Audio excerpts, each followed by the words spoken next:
6.2 लगा चुके थे। ठीक है, तो उसमें बताए थे कि एचसीएफ फाइंड करना और सम और विषम का रूप। अब इसमें हमें पढ़ना है कि जांच कीजिए कि 6 पे पावर n अंक 0 पर समाप्त है, जहाँ n क्या है, प्राकृतिक संख्या है। ठीक है, तो हमें पता करना है कि 0 पे इसका समाप्त हो रहा है कि नहीं आगे। जैसे मान लीजिए आपका है 6 पे n बराबर मान लेते हैं 1 2, मान लीजिए 2 मान लिए, तो 6 गुणे 6 बराबर 36। तो यहाँ पे अंक क्या है, 6 आ रहा है ना, 0 नहीं आ रहा है, 0 आ रहा है नहीं, 6 आ रहा है, तो ये क्या है, 0 पे समाप्त नहीं है। अगर यही देखिए यहाँ पे अगर रहता 10 और यहाँ पे n रहता, n बराबर मान लीजिए 2 रखते, ठीक है, 10 गुणे 10 यानी आपका कितना हो गया 100, 0 पे समाप्त है कि नहीं है। अब 10 का अगर हम गुणनखंड करते हैं, भाज्य गुणनखंड, 2 गुणे 5 पावर n नहीं रहे, तो इस फॉर्म का है, और ये किस फॉर्म का है, 2 × 3 के पावर 2, लेकिन नहीं है इस फॉर्म का, है ना। तो अगर जो इस फॉर्म का रहेगा उसका क्या है, इकाई का अंक क्या है, 0 पर समाप्त होगा। ठीक है, अगर इस फॉर्म का नहीं रहेगा 0 पे समाप्त नहीं होगा। इसी तरह से हम लिख देंगे 6 पे पावर n का अभाज्य गुणनखंड 2 × 3 पे पावर n, या इसको हम लिख सकते हैं 2 पे पावर n 3 पे पावर n। ठीक है, यह 2 पे पावर m मल्टीपल 5 पे पावर n के रूप का नहीं है, कि रूप का नहीं है, अतः यह 0 पर समाप्त नहीं है। समझ में आया, ऐसे यहाँ लिख देगा, अतः यह 0 पर समाप्त नहीं है। इसके बाद क्या कीजिए कि 7 × 11 × 13 + 13 और 7 × 6 × 5 × 4 × 3 × 5 × 1 + 5 भाज्य संख्याएं क्यों। ठीक है, तो इसके पहले क्या बताए थे, भाज्य बताए थे ना, भाज्य और अभाज्य बताया था। ठीक है, तो भाज्य क्या होती है, वे संख्याएं जो स्वयं और एक के अतिरिक्त किसी अन्य से भी विभाजित हो, तो क्या कहलाती है, भाज्य। जैसे आपका हो गया 4 6 8 10 9 12 15 भाज्य हो। और वे संख्याएं जो स्वयं और एक के अतिरिक्त किसी अन्य से विभाजित न हो, क्या कहलाती है, अभाज्य। ठीक है, जैसे आपका हो गया 2 3 5 7, देखिए इस स्वयं और एक के अतिरिक्त किसी अन्य से विभाजित है, 5 लिख लीजिए, 5 × 5, हाँ, स्वयं और एक के अतिरिक्त किसी अन्य से विभाजित ही नहीं, ये क्या कहलाती है, अभाज्य, और ये क्या कहलाती है, भाज्य। तो क्या करेंगे, इसको आपस में मल्टीपल कर देंगे, तो पहला संख्या है 7 × 11 × 30 + 30। ठीक है, देख रहे हैं दोनों में क्या कॉमन है, 13 कॉमन है, बाहर कर लेते हैं 7 × 11 + 1, ये हो गया। इसका मल्टीपल करेंगे कितना हो जाएगा, 77, गुणा कर लेंगे +1, तो हो गया आपका 78, गुणा करेंगे, तेरे पास 65 23 78 93 91 13 8 104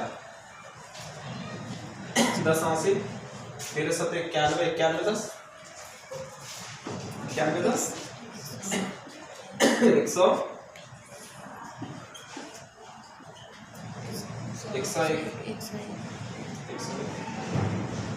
ये संख्या है। अब इसको हम पता करेंगे कि ऐसे गुणनखंड करके एक स्वयं और एक के अतिरिक्त किसी अन्य से कट रहा है कि नहीं। ठीक है, या तो ऐसे पता कर ले, यहाँ देख रहे हैं कि 13 क्या है, दोनों में कॉमन है, इससे सिद्ध होता है कि क्या है, विभाज्य, या हम इसका गुणनखंड कर लेंगे, ऐसे देख लेते हैं। 3 से 3 3 क्या 9, 1 बचा 11 हो गया, 3 3 9, 2 बचा 3 8 24, फिर 3 से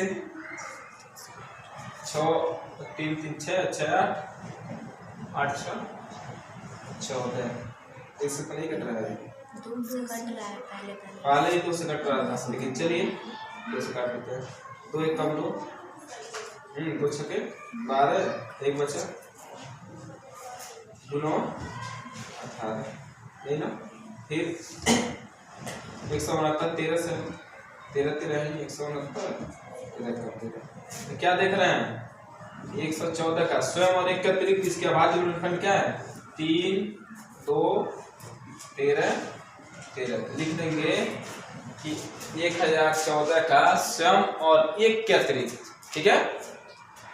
3 गुणे 4 गुणे 13 गुणे 13 अभाज्य गुणनखंड है, अतः यह क्या है भाज्य है कि नहीं है।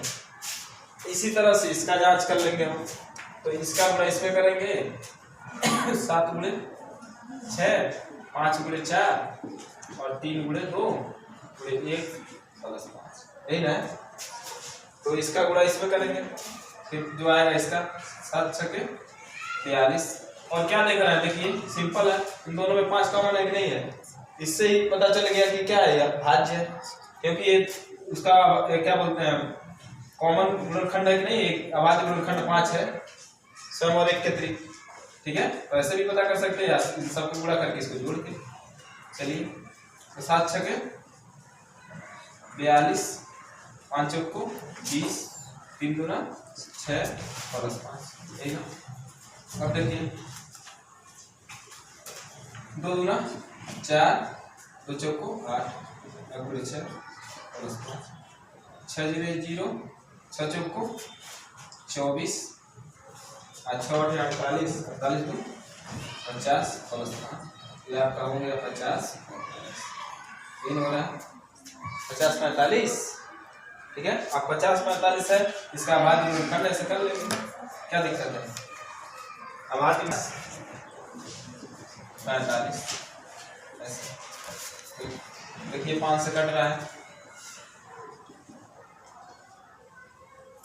ठीक 9 45, यही ना। फिर 1009 7 से 7 कम 7 हाँ मान लीजिए 7 कम 7 3 बचा 7 को 28 2 बचा नहीं, उससे भी नहीं कट रहा। फिर किससे कटेगा 9 से तो कट नहीं रहा है, हो जाएगा यानी 50 45 का हो जाएगा 5 गुणे 1009। देखिए स्वयं और एक के अतिरिक्त देखिए इसका अभाज्य गुणनखंड यही है, तो लिख देंगे क्या है भाज्य, ठीक है। अब एक्सरसाइज आप 1.4, ठीक है 1.11। अब देखिए सिद्ध कीजिए कि √5 एक अपरिमेय संख्या है। तो ये जानने से पहले हमें कुछ जानना पड़ेगा, ठीक है। सबसे पहले तो हम कल्पना करते हैं कि ये परिमेय है, क्योंकि अगर कुछ हमें जानकारी नहीं रहता है तो सबसे पहले हम क्या करते हैं कल्पना करते हैं, उसके बाद उसका जो कंडीशन रहता है जो उसका शर्त होता है उसमें हम क्या करते हैं उसको फॉलो करते हैं। अगर उसके पे क्या है सही उसको पालन कर रहा है तो वह है, नहीं तो नहीं है, यही ना। हम क्या करेंगे सबसे पहले इसको मानते हैं कि √5 क्या है परिमेय है, ठीक है परिमेय। अब परिमेय मानेंगे तो उसको किस फॉर्म में लिखेंगे p/q के फॉर्म में लिखेंगे नहीं लिखेंगे p/q के फॉर्म में लिखेंगे। तो सबसे पहले हम मान लेते हैं कि क्या है माना √5 एक परिमेय संख्या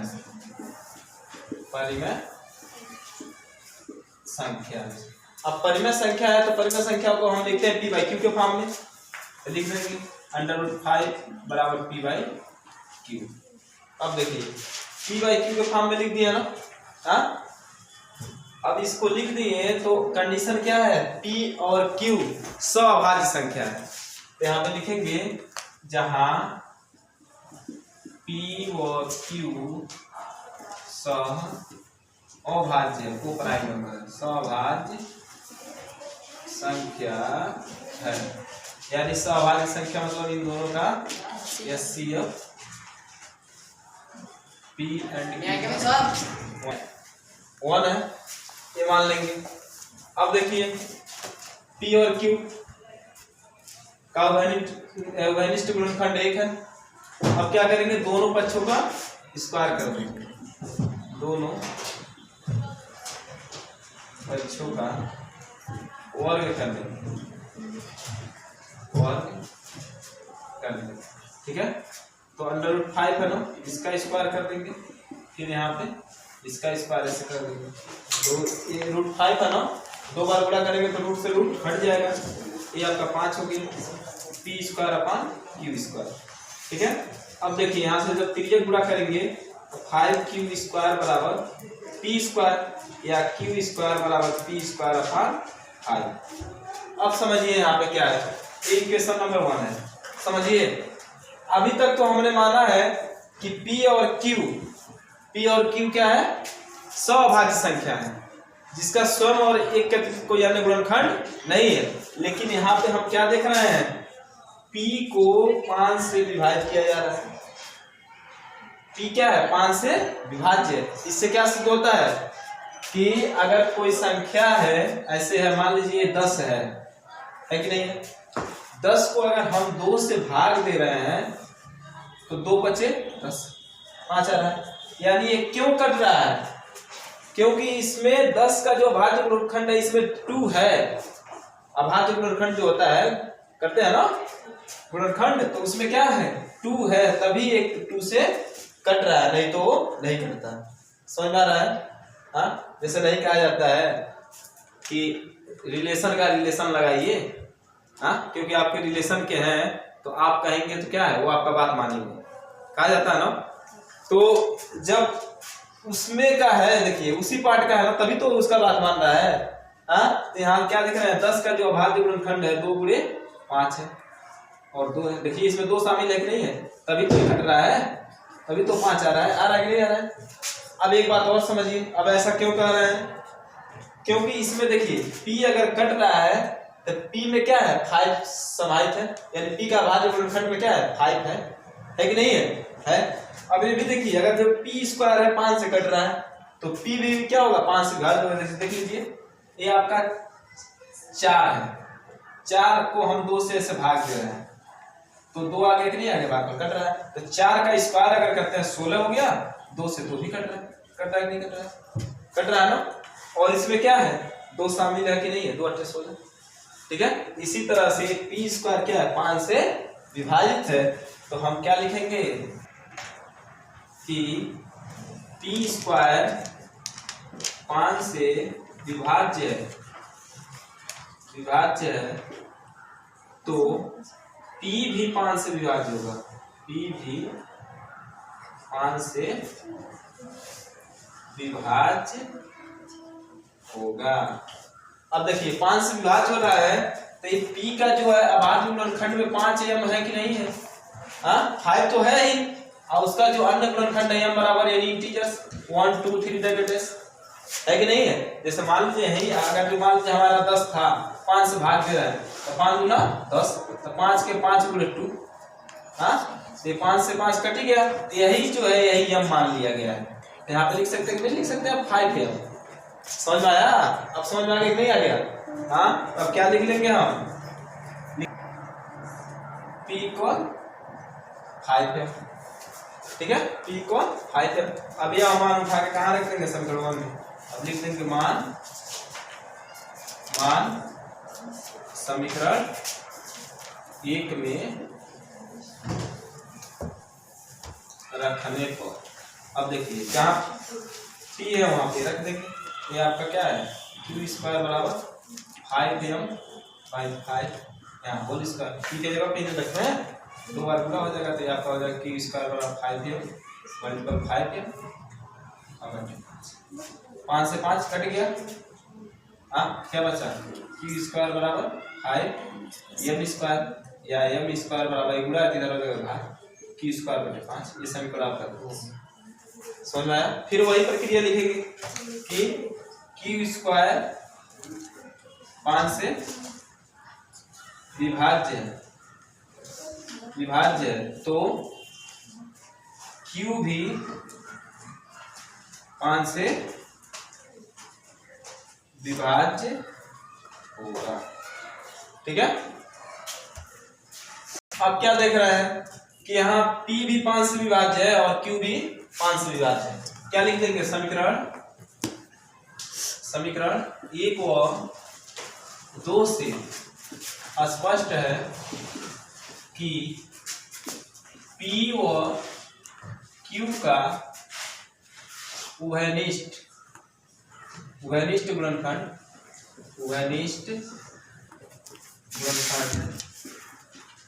गुणनखंड 5 है।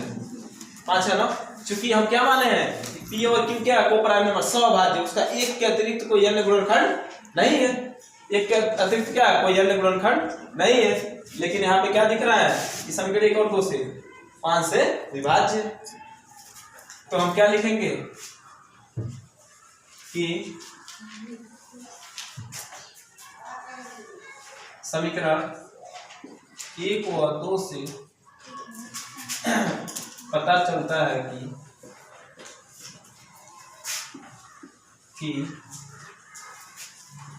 √5 के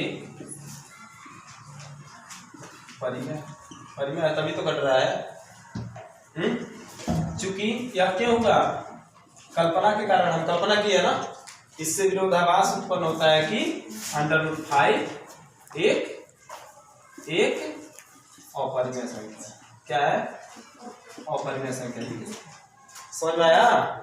ऐसे हम क्या करेंगे लिख लेंगे अपना दूसरा सवाल।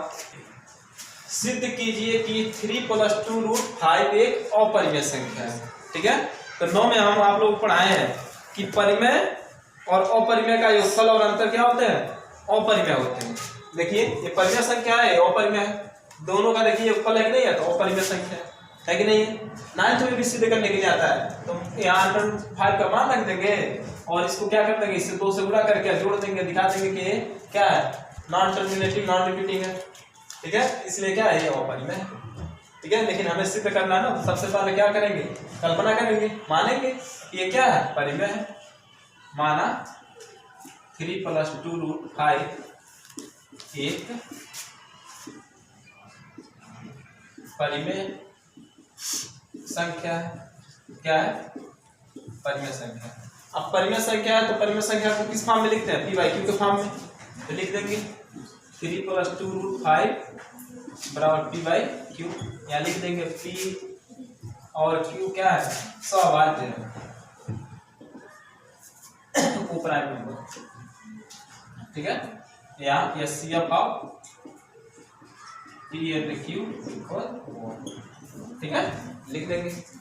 अब देखिए जो पूर्णांक है उसको पूर्णांक के साइड में हम क्या करेंगे, पक्षांतर कर लेंगे। p और q भी तो पूर्णांक है, इसको इधर पक्षांतर कर लेंगे। ये आपका हो गया 2√5। इस टाइप का रहेगा तो अगर केवल रूट में रहेगा तब जैसे बताया है ना, इसके पहले सिद्ध कराया है तो ऐसे सिद्ध करेंगे। अगर क्या है ऐसे रहेगा तो सभी पूर्णांक को उधर कर लेंगे। अब देखिए p/q - 3 यही है ना पूर्णांक। फिर ये गुणा इधर क्या हो जाएगा भाग, √5 1/2 हो गया आपका p/q - 3। देखिए गुणा इधर भाग होगा नहीं होगा, यहाँ भाग देंगे तो यही होगा। ठीक है। अब क्या लिखेंगे, pq3 और 2 क्या है, pq3 2 एक पूर्णांक है। क्या है, पूर्णांक है। अतः यह परिमेय है। क्या है, परिमेय है।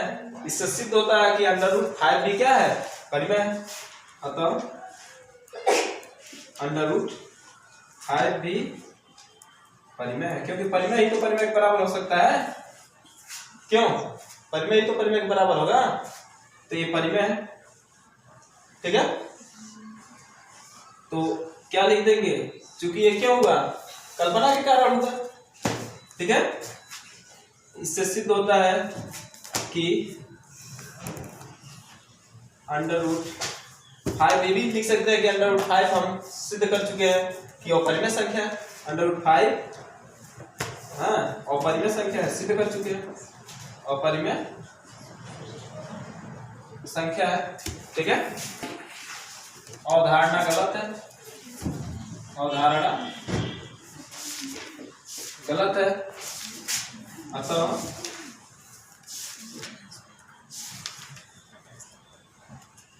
अतः 3 2√5 एक अपरिमेय संख्या है। क्या है, अपरिमेय संख्या। समझ में आया। ऐसे इसको दर्शा देंगे 1/√2 एक अपरिमेय संख्या। तो सबसे पहले मान लेंगे कि क्या है, परिमेय है। परिमेय है तो हम लिख सकते हैं 1/√2 बराबर c/, है कि नहीं है? तो या तो इसका परिमेयकरण कर लीजिए या इसका रेसिप्रोकल कर लीजिए, इनवर्स। तो अगर हम मान लीजिए परिमेयकरण या उल्टा कर देते हैं तो आपका √2 हो जाएगा बटे 1, ये हो जाएगा q/p। ठीक है, ऐसे हो जाएगा। क्यों? अब क्या है, √2 बराबर q/p। ठीक है, अब लिख देंगे q p पूर्णांक है, पूर्णांक अतः यह परिमेय है, यह परिमेय है। अतः इससे सिद्ध होता है कि √2 भी परिमेय होगा, परिमेय होगा। चूंकि हम जानते हैं या सिद्ध कर चुके हैं कि √2 अपरिमेय है, अपरिमेय है। ठीक है, अपरिमेय है। ठीक है, इससे सिद्ध होता है कि 1/√2, अवधारणा हमारा गलत है ना, माने हैं 1/√2 अपरिमेय। या ऐसे कर लीजिए या जस्ट इसको क्या कर देंगे, परिमेयकरण कर देंगे तो भी कोई दिक्कत नहीं। परिमेयकरण कर देते हैं √2 ये p/q हो गया, या आपका हो गया √2 कड़ी हट गया 2 p/q, या इधर ये पूरा कर देंगे तो √2 2p/q। अब इसके बाद से ये वाला सब स्टेप लिख देंगे कि p q 2p और q एक पूर्णांक है, अतः क्या है, परिमेय है। इससे सिद्ध, इससे पता चलता है कि √2 भी परिमेय होगा, क्योंकि यह क्या होगा, हमारी क्या बोलते हैं अवधारणा की क्या बोलते हैं, क्या है, सिद्ध कीजिए कि √3 + √5 एक अपरिमेय संख्या है। ठीक है, तो सबसे पहले मान लेंगे कि क्या है, √3 + √5 एक अपरिमेय संख्या है। अब अपरिमेय संख्या को हम लिख सकते हैं p/q के रूप में यहाँ, और लिख देंगे जहां p और q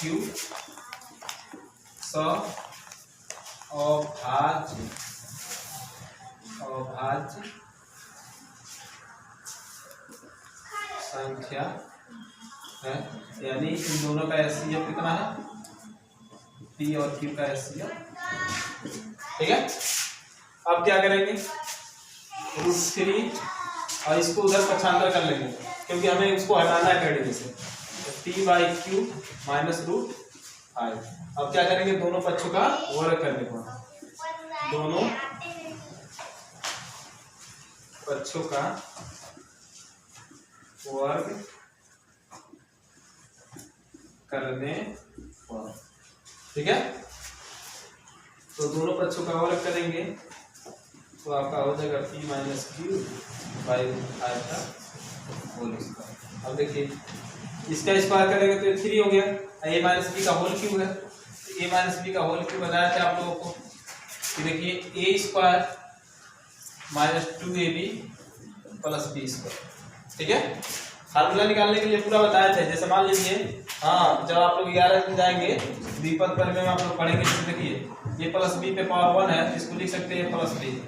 ठीक है, अगर a + b पर होल स्क्वायर है, इसको देख क्या देख रहे हैं, इसका घात क्या है, घटता है a का घात, और इसका घात क्या है, बढ़ता है। यहाँ पे लिख देंगे a पे पावर 2, और उसके बाद a b लिखेंगे, a b। देखिए a का घात घट रहा है और b का घात क्या है, बढ़ रहा है।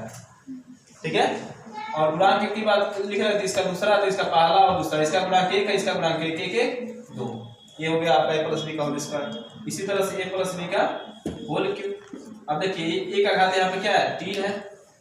ठीक है, फिर a का घात यहाँ पे स्क्वायर हो जाएगा, b का घात 1 हो जाएगा, फिर यहाँ पे क्या हो जाएगा, a का घात ये हो जाएगा, b का घात स्क्वायर हो जाएगा, फिर यहाँ पे a का घात 0 हो गया, समाप्त हो गया, a पे पावर 0, b का घात क्यूब। ठीक है, गुणांक कैसे लिखेंगे, दूसरा है तो इसका पहला और दूसरा, एक इसका गुणांक है, इसका 2 है तो 1 3, फिर तीसरा 2 1 3। ये आपका फार्मूला हो गया a + b का होल क्यूब। क्या देख रहे हैं, a का घात क्या है, घट रहा है। देखिए यहाँ पे 3 है, यहाँ पे 2 है, यहाँ 1 है, यहाँ पे 0 है, और b का घात यहाँ पे 0 है, यहाँ पे 1 है, यहाँ पे 2 है, यहाँ पे 3 है। a पे पावर 0 का मान क्या होता है, 1। अब देखिए इसी को अगर हम लिख सकते हैं ऐसे, ये मानक फार्मूला है ऐसे। ठीक है, क्या लिखते हैं, ए क्यू, इन दोनों में 3ab कॉमन है कि नहीं है, बी को इधर कर लिए, इसमें 3ab कॉमन है, 3ab कॉमन कर लिए, ए प्लस बी बच गया। देखिए इसका इसमें गुणा करेंगे इतना आ जाएगा, फिर इसका गुणा इसमें, ठीक है। ये आपका मानक रूप है, ठीक है। फार्मूला मान लो बताते हैं हम लोग A square plus B square plus 2ab, लेकिन वो क्या है, सही है लेकिन मानक रूप में नहीं है, ये मानक रूप में है, ठीक है। ऐसे जितना चाहे उतना फार्मूला आप निकाल सकते हैं, द्विपद परिमेय में है 11 में।